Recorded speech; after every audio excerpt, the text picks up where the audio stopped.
Hi guys, welcome to another episode of Frostbites with Kelly Frost. We just had Racheallee Lacek on our show. It was so much fun. What made it even better was having on Sheila Hyland as our co-host. I'll tell you what, these two know each other pretty well, and now I do as well. So it was a really fun episode to have. Racheallee told us all about her trip to Cuba, and she got to tell us about her cigars and all kind of different wine that she was having and so much more. So stay right there. Here comes Racheallee.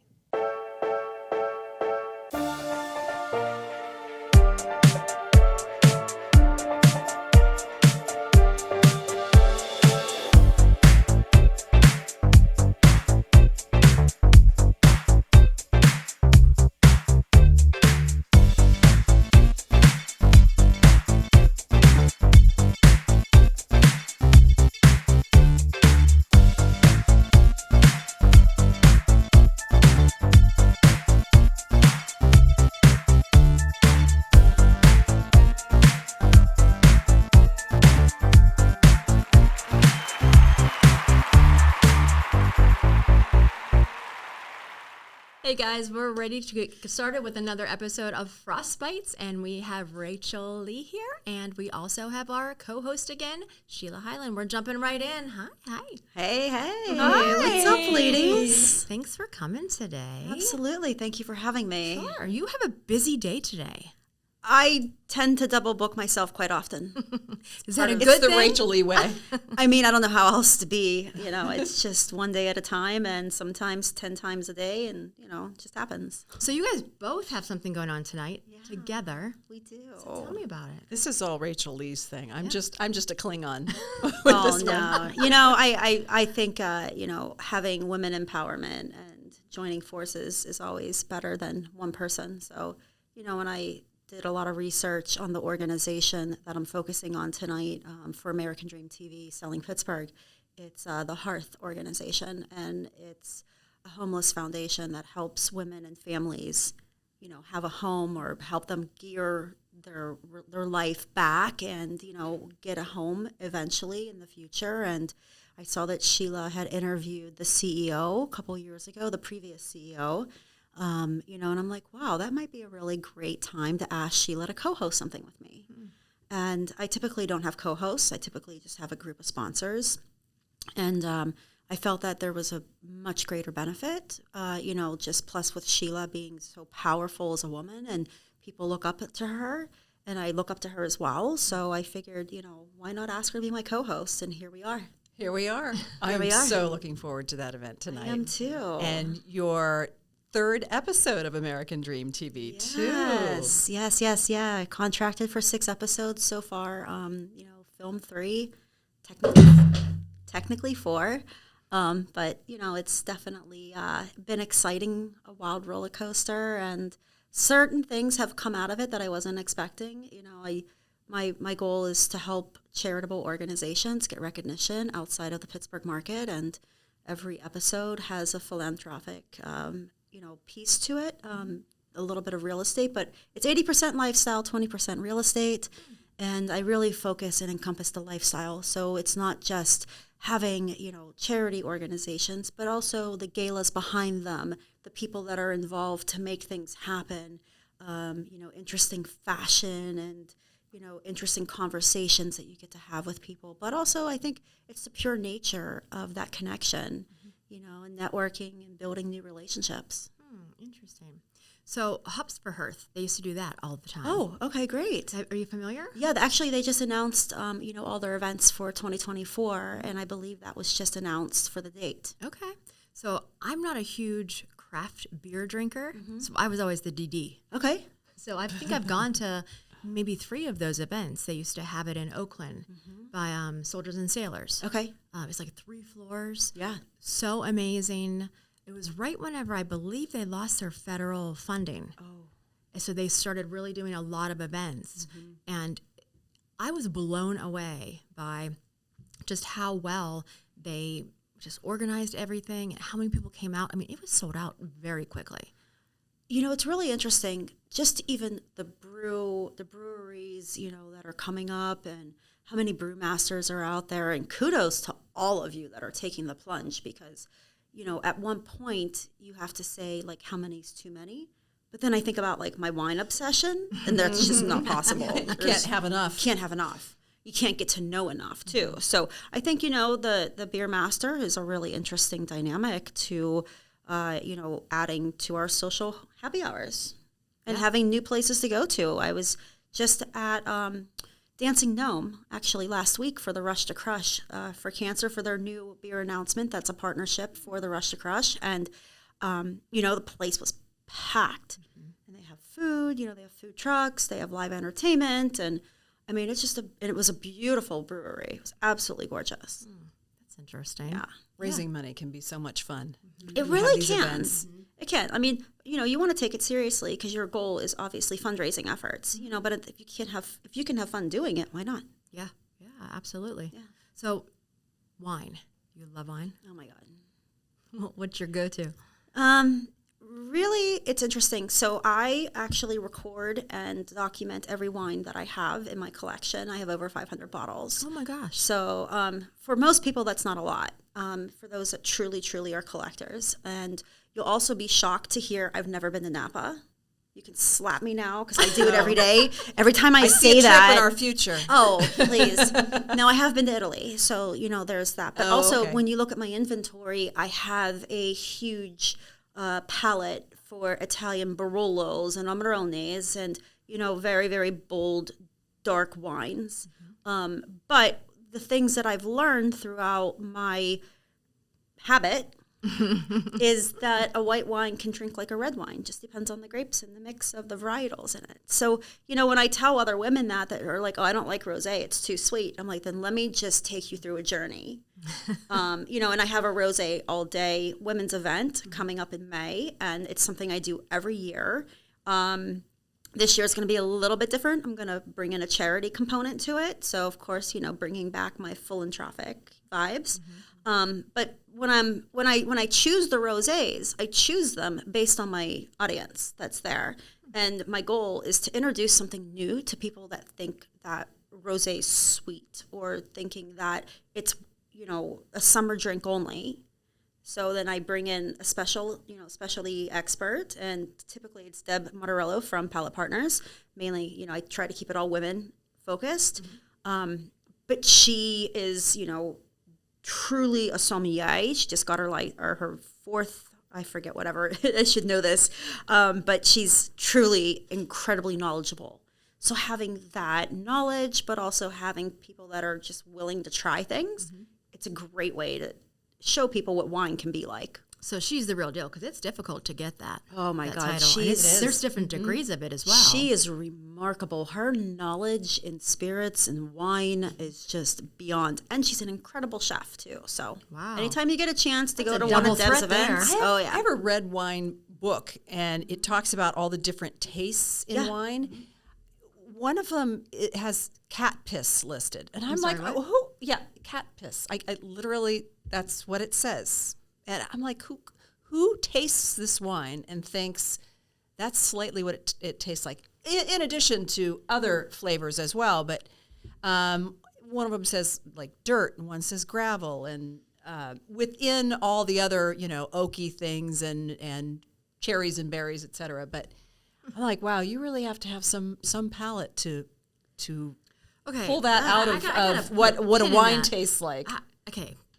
So is your palate that sensitive now that you can pick out those flavors? It is.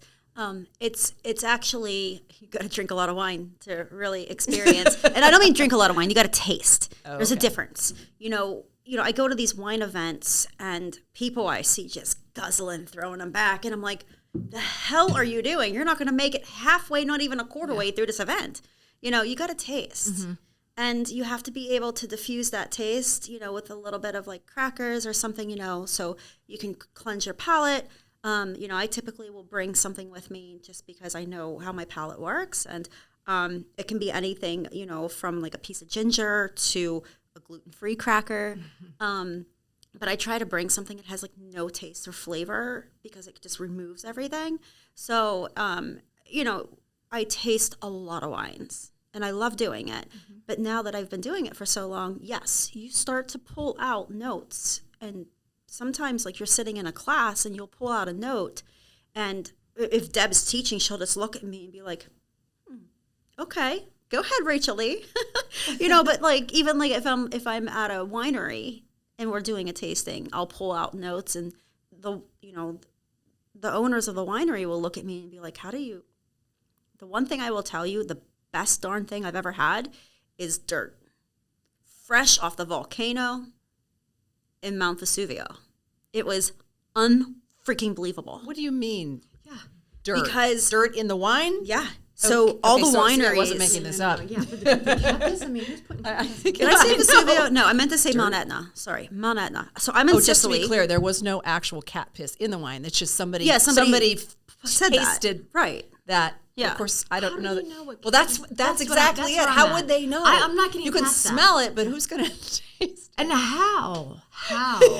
I don't know. But see, the thing is, like, when your palate starts pulling things out, the wine gets more interesting, and then you start gravitating more towards that varietal, or you get more curious about other whites and reds and blends, and it's just it's a very distinctive palate to have. Not everybody has that. Oh, I don't have that. But I mean, if you take, for instance, chefs. Chefs are brilliant. Oh yeah. Think about like what goes into ingredients, right? Like anyone can give you the ingredients. You just can't make the dish because the chef is just so good at pulling out those palate or those different tastes and flavors to get that dish exactly right. But think about the consistency. Now you have to be not only dead on, with your taste and your flavors, but now you got to be consistent. Now, what about cigars as well? Because I know you're a bit of a cigar aficionado, and you just came back from Cuba. Yes. Oh. Yes. So did you bring some back with you? You're not allowed to. I have to say this for anyone that is really into cigars, rum, Cuba. Oh my God. It was the most incredible experience ever being on a farm in the middle of Cuba. And we were just right outside of Las Teresas. And the farm that we were at was actually the maker for Ortega, Olivia, Romeo Juliet, and a couple other big brands. And they don't know what they're making. So it's literally they harvest, they dry, they roll, government sweeps in, takes all the cigars, and then takes them back to the factories, puts in a chemical, and then they give it a name. So, the experience was phenomenal, but I've never had fresh cigars like that in my life.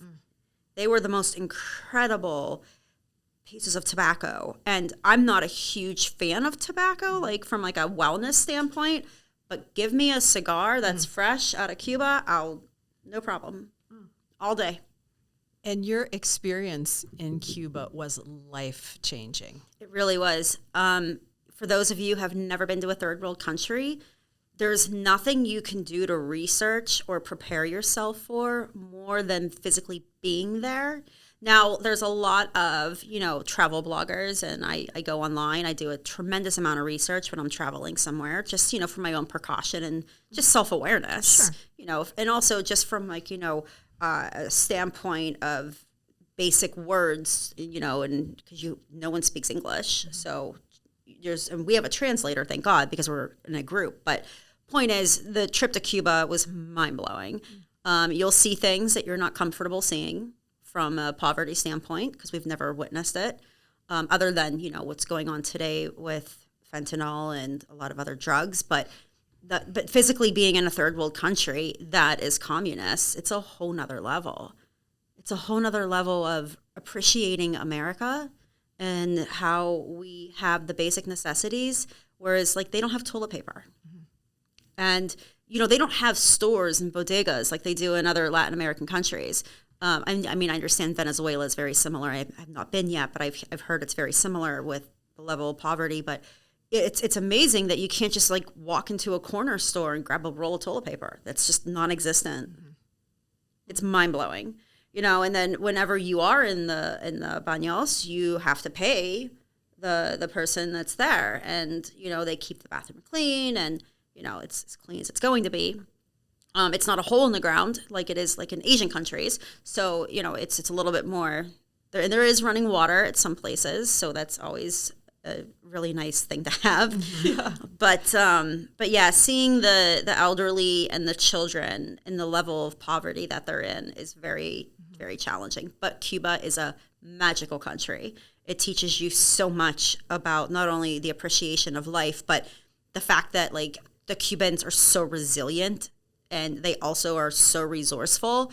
I mean, just their homes, a lot of homes are very dilapidated and you can see right into, but what they do is like the buildings that are all coming down, they go and they pull out the rebar, they pull out, concrete and they chop it up and they pull out tile. They make art with tile on the streets and on the buildings. So they try to create these beautiful spaces for the tourists, but in reality, it was one of the most shocking trips I've ever had in my travel life. And I want to go back. How long were you there for? I was there for 7 days. And I went straight from the airport, which had no toilet paper, by the way. And you can't check your bag either. You have to have a carry-on because your bag will get rummaged through. Once it gets behind the belt and in the back, it will definitely get rummaged through if it's not protected. And even so, they'll break it open. But the point is, we went from the airport right into Las Teresas. Las Teresas is a biosphere. And it's really interesting because it is a UNESCO protected environment.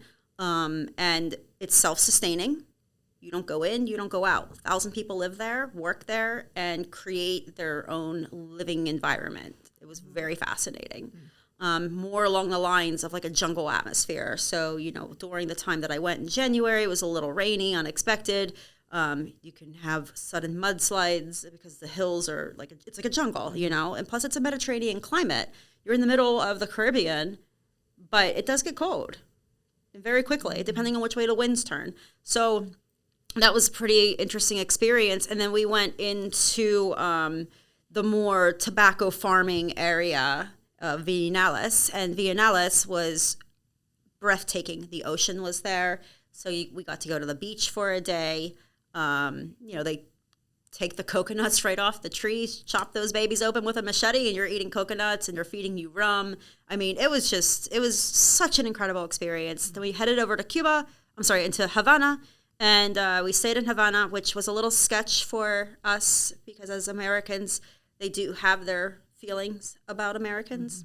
Mm-hmm. It's still a little challenging, but I can tell you, we met so many people from all over the world. I mean, you had people there from Russia, Italy, Spain. I mean, all the Latin American countries go to Cuba. Mexico, people that were from London, Australia. I mean, it was just so fun and such a great time. And it's such a lively city. I mean, music from the morning, noon to night. A lot of dancing, a lot of salsa. Uh-huh. If you don't know how to salsa, you'll learn within 7 days. You leave an expert. Yes, absolutely. But the food was consistent, because it is a country that's communist, so they don't, the cargo ships don't come as often as you think. Mm-hmm. I mean, the line for gas is about 3 to 4 miles long sometimes, but most of the times they're sitting there for a month or two because you never know when the gas station's going to be refilled.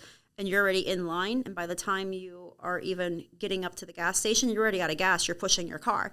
It's really wild to see that level of restriction on just society in general from the government. And I'm not used to that. Mm-hmm. So it was an eye-opening experience and one that I want to go back for. I would love to, find a way to help some of the families. Mm-hmm. That's the philanthropic side of me coming out.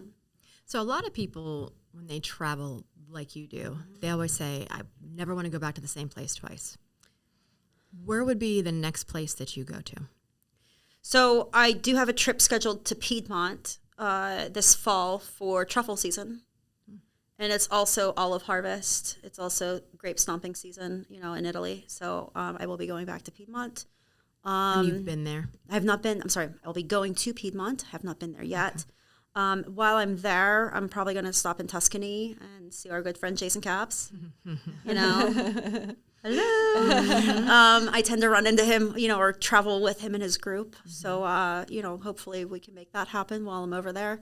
But I would love to do a trip to France. That's going to be my next country to conquer. I think what I like to do is I like to pick a country, hit every spot that I want to hit in like every town, explore, and then move to the next one. Because you can always go back, But I think, I think the next country is going to be France. Okay. What part do you want to go to? Probably the south of France. Okay.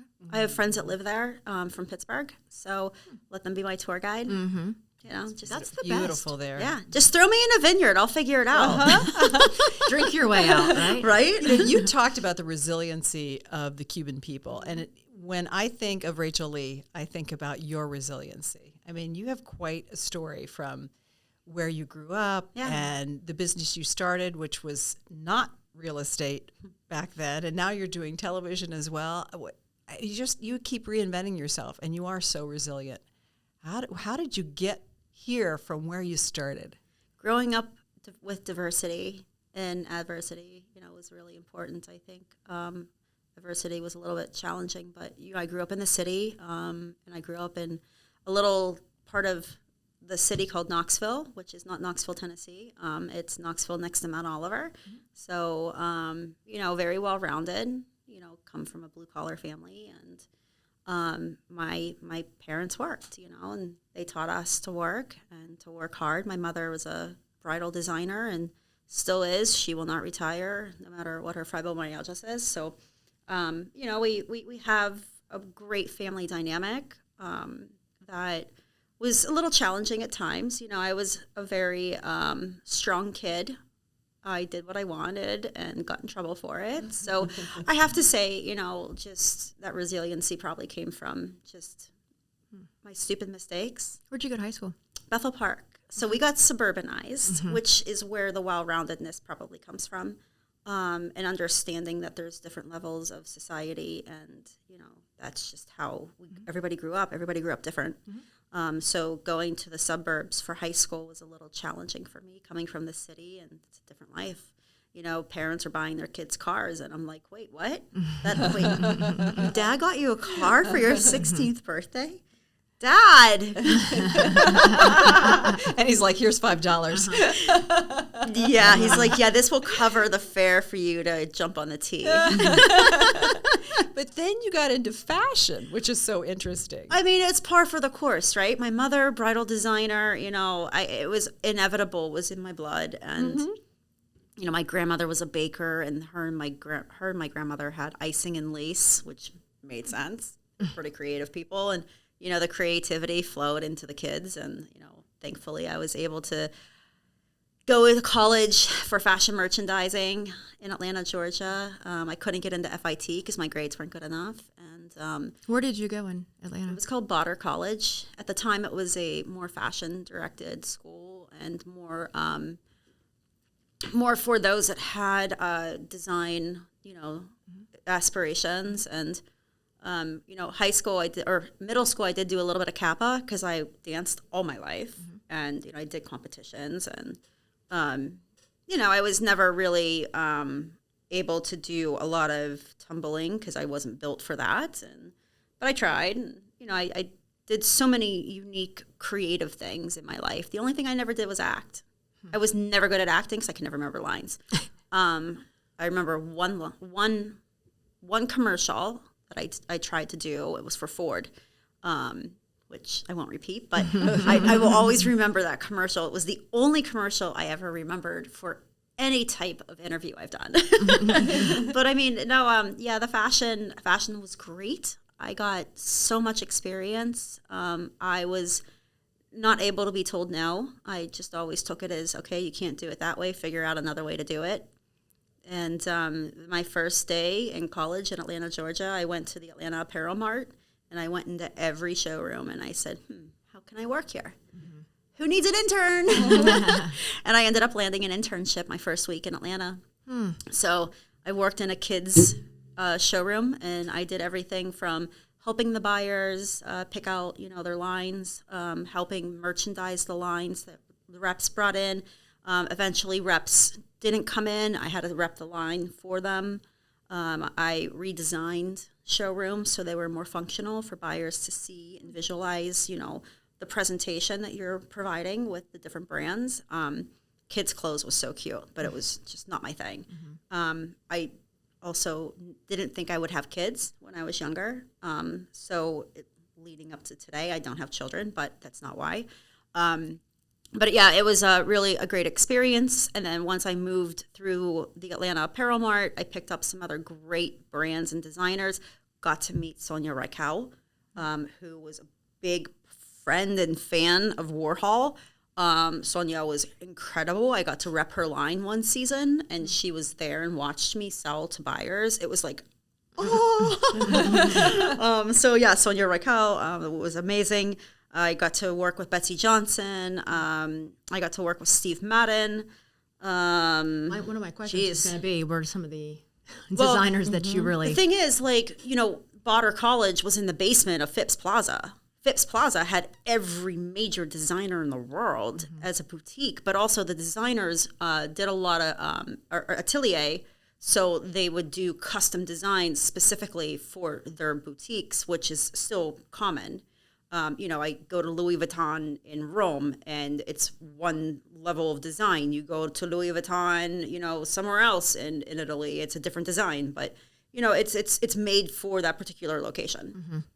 So my biggest, I think, fans in fashion for me, or my biggest designers, are Diane von Furstenberg. I mean, number one, who can't relate to Diane von Furstenberg? I mean, she, created the most amazing dress on the planet for every body, and I think, moving into how I got into my business, I wanted to fit every body, and I think that is relative even for real estate too, is like, I want to work with everybody. So I kept that mentality through, college, into my professional career, and then where I am today. And again, I want to be well-rounded. I want to understand people of all levels of experience and demographic and ethnicity. And I mean, just being well-rounded in business, you appreciate more, right? More people can relate to you. So I can, work with people that can afford, resale or vintage, which is very popular today, all the way to, high fashion, luxury, and it's very relative to the real estate practice as well. So it's all relative. It all mixes together. But I do have to say the fashion industry was fun. I got to go to Fashion Week for 6 years, consecutively back to back as a blogger, and sit on the runway next to a lot of people. I experienced a lot just based on who I knew. And it was fun. Did you host the Pittsburgh Fashion Week? I hosted last year. Okay. Yes, I was a sponsor. I'm really, really excited that Rothschild actually asked me to be part of that. So that was really nice with Rothschild taking over Fashion Week. And, I think the continuation of support for the Pittsburgh fashion needs to continue. I think a lot of people kind of just feel like fashion in Pittsburgh. We're not exactly known as the Mecca of fashion here. It's really come a long way, though. It really has. But we hear that we're a couple of years behind New York, LA, et cetera. Well, I mean, at the end of the day, look, I had the fashion blog style segment, and I was on Kiss FM, with Bonix and DJ Scotro back in the day, and, we still talk about it now, and I'm just like, I feel like the Art Institute was such a great institution in general for any creatives. And the fact that it's gone, so challenging, because Point Park and then, other colleges can't touch that. We don't have an FIT style of college here. And the closest one is in New York. So even in like FIDM in LA, it's a really challenging market for young kids to get into if they want to get into fashion. And I really want to support the arts in all aspects, but fashion is huge. There is so much undiscovered talent in Pittsburgh. I mean, a ton of undiscovered talent, and they don't know how to get to the next level. Yeah. I thought the fashion show last year was phenomenal. Amazing, yes. Phenomenal. Absolutely. From the models to, the attire to even the hats. Yeah, it was pretty impressive. There were some great designers. I like House of Rouse a lot. And I really like Brian. Oh God, I can't think of his last name. Brian made the penny dress, but also he does the fashion show for Earth Day as well. Brian, yeah, that's it. Yes, but I really love the creative side of the thing of the fashion as well. Did you see him when he created that dress in front of everyone? Yes, that was impressive. I mean, Brian David, yeah. He is one of the most incredible and unique designers to come out of Pittsburgh. Yep, I totally agree. Yeah, he's phenomenal. I mean, if I could fit into that red penny dress, I'd take it in a heartbeat. It is definitely not fitting this body. Not happening. Size 0? She was. Oh, yes. Could you imagine being a size 0? No, actually, I know I came out of the womb already a size 8. Were you rolling your eyes? I was. We were talking about that the last podcast. How Kelly likes to roll her eyes at everything, but yeah, it's not that I like it; just happens. I'm rolling my eyes at anybody that's a size 0. How do you get to be that? Well, it's interesting. My first fashion week in New York, I got to meet Crystal Wren. I happened to have access to the American Express Lounge, and I don't remember how that really happened, but I kind of do and won't talk about it. So I ended up in the American Express Lounge, and it was a skybox over top of New York Fashion Week. So that's where all the celebrities come. That's where all the designers come to chill out, have a glass of champagne, eat caviar. At the time, I didn't like. Why? I have no idea, but now I love it. But Crystal Wren walked in, and I looked at her, and I'm like, damn, she's not little. And then I'm like, but she's not big either. And then I said to her, I said, hi, and I introduced myself. I said, I host stylesegment.com. It's a, online fashion blog for smaller cities throughout the U.S. that have Fashion Week. And I'm, here for the first time. I'm a little intimidated, I'm not going to lie. And I told her that straight out. And she just laughed at me and she goes, get used to it. And I'm like, yeah, you're probably right. I'm going to be, around people that I'm just not used to being around. And I absorbed every minute of that conversation. But I did ask her, I said, can I just ask you one question? And I said, I promise, I know you're busy and you're going to be interviewed here very soon with others. Vogue was in there, Mademoiselle and every other fashion magazine. Anyway, I said, why do they consider you full-figured, plus size? She goes, that's the fashion industry for you. I'm like, but you and I are like almost the same size. And she goes, I'm considered plus size, full figure. She was a size 8, guys. 8. Oh, there's hope for me yet. I literally was like, so I have her book. She signed it for me. And it was a great experience being in that box. God, I knew nobody and nothing, but I sure did talk to a lot of people. Yeah. I can't see you being intimidated by anyone, though. I mean, you were one of the boldest women I know, which I love about you. That boldness gets me into trouble sometimes. Must be the cat piss. Yeah, it's the cat piss in the wine that's doing it. They say piss and vinegar. Yeah. Or Wheaties, whatever. If you can't be bold, then why? Why? Like, what else are you going to be? Just take a chance. Yeah. Do you know how much I've gotten away with by taking a chance and asking the right questions to the right people? I'm sure, but there's so many people that are so fearful and it holds them back. So, I mean, oftentimes that's something that people need to learn how to get over or learn how to get through. They may still be fearful, but they just learn how to deal with that fear and move through it. Fear and vulnerability will get you a long way. It really will. I mean, you just have to be open to it, and you have to be, confident within yourself to just ask questions and be vulnerable. People will recognize that. They'll be much nicer to you as well. Yeah. Well, the greatest leaders are some of the most vulnerable. It's Absolutely. a really terrific trait to have as a leader. It's a strength, not a weakness. Absolutely. And sometimes, like I was just saying to you guys earlier out in the green room, like sometimes your strengths are your weaknesses. You just have to figure out how to pivot from them. Yep. That's very true. Yeah. Very true. So what's next for you? Lunch. You don't think too far in the future, huh? What's next for me? I don't know. I need something to change my life. So whether that's, romance, whether that's a next step in the TV show direction, something. Somebody throw a monkey wrench at me. You better watch what you ask for. But it's interesting. I was going to say that you feel you need a change. Why is it coming to a head now? I think change is so important. I think how you adapt to change makes you who you are.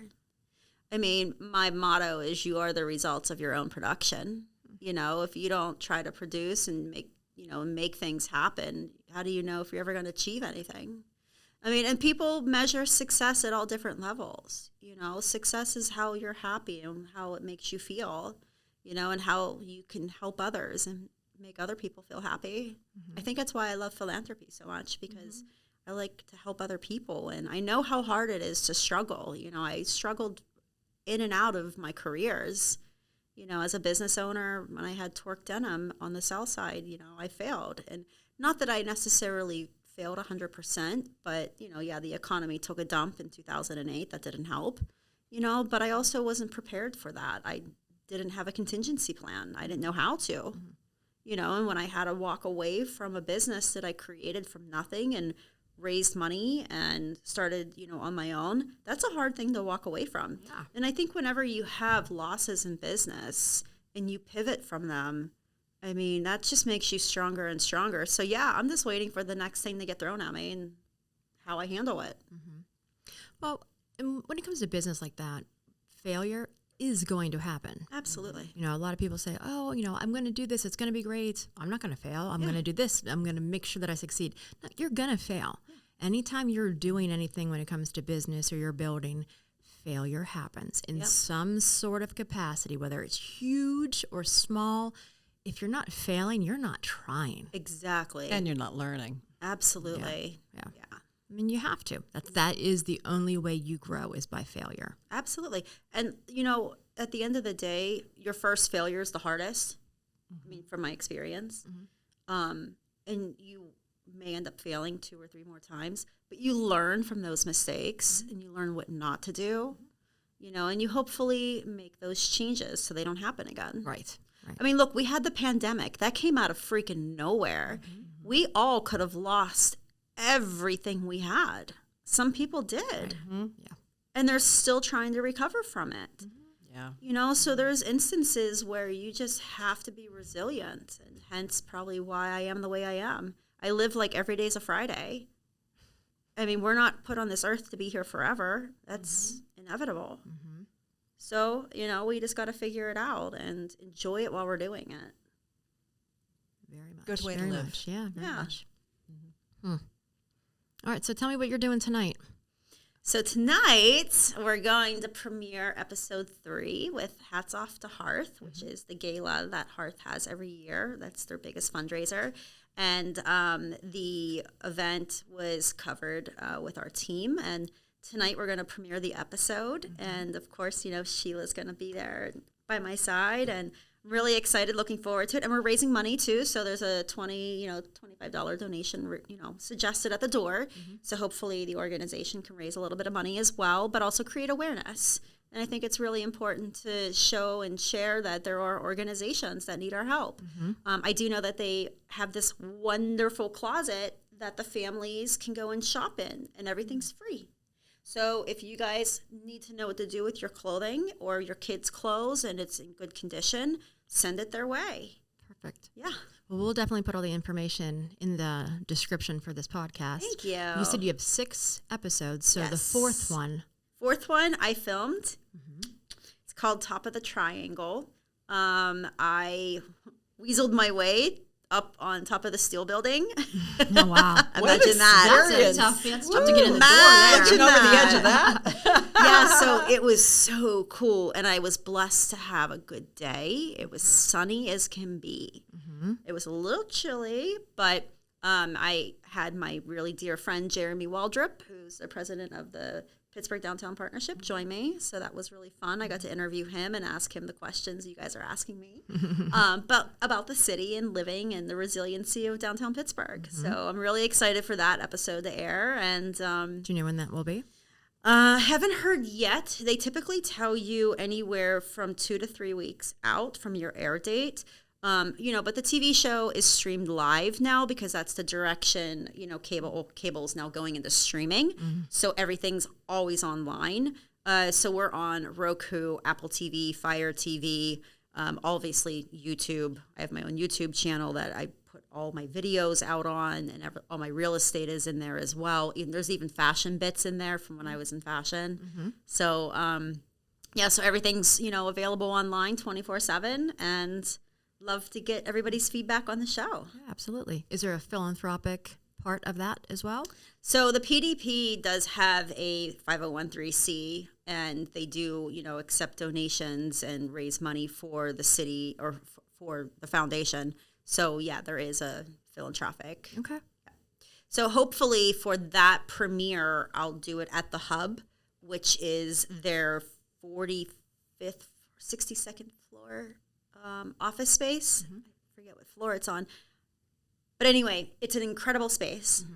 They have a lounge. They have gaming areas for like pool or air hockey, shuffleboard.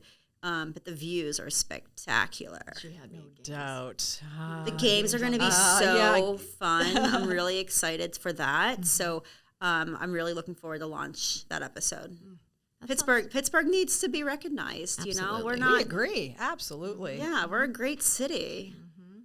We have been talking about Pittsburgh all day, and every single little just nook and cranny of fun that it has, and we've been talking about games all day. Yeah, we need to play a game. Let's go play. All right, let's go. Yep. I'm in.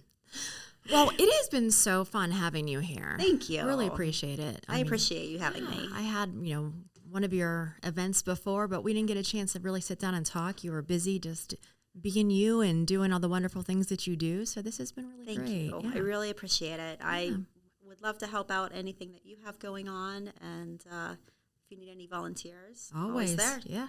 Well, we always have something going on, so thank you. Yeah, thank you. We like to end all of our podcasts with a little what we call frostbites. Okay. So we've got a list of little ones here, so we're going to let Sheila ask you a final question. Oh, boy.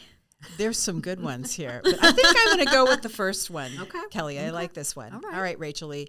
What do you think is the frostbite of wisdom that you've encountered in your journey, that one piece of cold, hard truth that propelled you forward? Play chess, not checkers. Ooh. See how quick she was Next. with that? I know, right? What else Whoa, you got? that's Bring it to me. She's just the one. We could go through the whole list, but we'll just leave with that parting thought. Play chess, not checkers. Absolutely. That's one of my mottos. Oh. How are you at chess? Are you good? No. But I'll play. She's good at real life chess, not the actual chess board game. I'm always thinking of the future and not now. Some moments need a now answer, don't get me wrong. But you really got to think far ahead. That's good. Yeah. See, there we go. Words of wisdom. Yeah. Games again. All right, let's go play. Yeah. Seriously. We'll have to teach her how to play chess. I know. Oh, my God. I haven't played in years, though. Oh. I love All it. right, guys. Well, thank you for being here. We Thank really you. appreciate it. And thank you Thanks, for Racheallee. co-hosting. Thank Yeah, you for thank you, having me. Sheila. I've enjoyed this very much, and thank you, Kelly, for asking me to co-host with you.